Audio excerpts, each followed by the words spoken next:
What is going on, guys? It is Justin with Extreme Custom. Today we're going to be looking at a TIS wheel. This is the 544, and this one is coming in a 22 by 12, and this one has a negative 44 millimeter offset. The tire that this one is paired up with is the AMP Mud Terrain Attack, and this tire is a 33 by 12 and a half inch tire to fit the 22 inch wheel. You'll notice this one is the glossy black wheel with the milled finish on it. You'll see all the detailed milling they do within the spoke pattern on it, and they do a really nice job.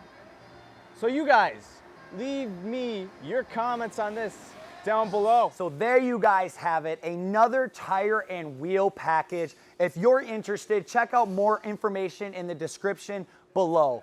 Like our Facebook and subscribe to our YouTube page so we can keep bringing you more RealView products you may be shopping for. Thank you guys so much for supporting a true garage startup.